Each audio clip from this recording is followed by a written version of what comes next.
What's this? Oh, what is that? Elephant trunk. Elephant trunk? Good job. It's a scene many parents take for granted. But for Crystal and Patrick McNutt, family playtime is a treasure. When they watch their 5-year-old son Jackson, they see a miracle. He's a bright spirit. He's a very happy boy.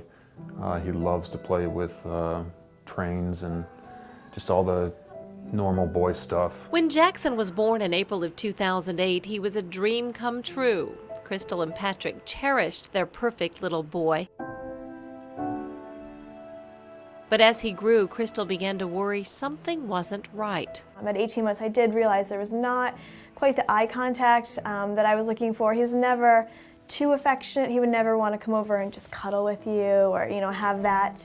And mainly the communication piece was just not there. He would not try to mimic words or do the things that you were doing or any of the things that I thought at that age were kind of typical. It just weren't happening. He had a lot of behavioral issues, a lot of meltdowns.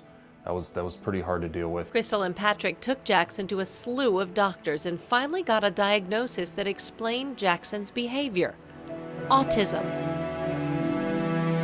I felt it was a sigh of relief when I finally got the diagnosis. He knew about the CHIP program with Mercy Autism Services, and he basically referred us to go there. And actually on the way home from getting the diagnosis, we called CHIP and we set up an appointment to get him enrolled in the school.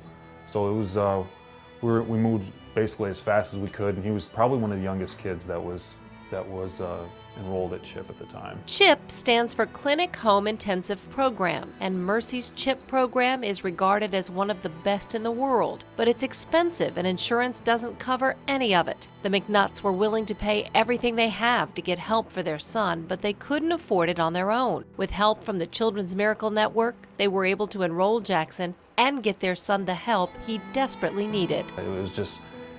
It was like a veil was being lifted, and he just started opening up and communicating with us a lot more. It was probably the best feeling that we could have as parents at that time. What do they eat? Nuts. Nuts. Jackson flourished at CHIP, where instructors were able to help him unlock the barriers to his learning and communication. Crystal and Patrick felt like they were witnessing miracles every day with Jackson. He would say purple, and he would say it in like a little funny, like a British accent. And it was the cutest thing, and I would record his voice saying these words, and I would set it as my ringtone, actually, and so I could hear it throughout the day, because it was just, it was the sweetest sound. I was dropping him off at school once, and he said, "I love you, Daddy," and that was probably one of the most emotional times in my life, and it was wonderful. Crystal and Patrick had another son, Logan, who's now 2, and Jackson learned to be a good big brother to Logan with the help of his teachers and parents. The McNutts felt that Children's Miracle Network had truly given them a miracle for their family. Come here, come sit right here. Let's read. Let's read, Mommy. Let's read Baby Cakes.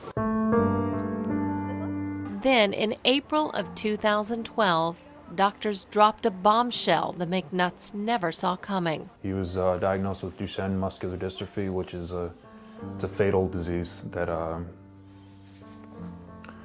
basically the muscles deteriorate until basically Jackson dies.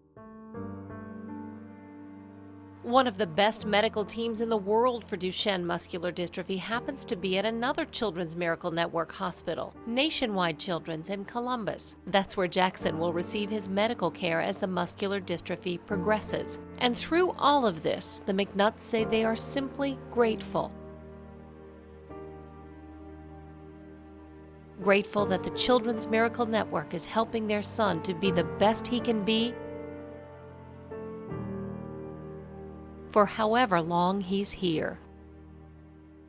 I know I have the faith, and I know the reason why I'm here on this earth, and I know that Jackson will never suffer. He will always have us behind him. He'll always have his family, his friends.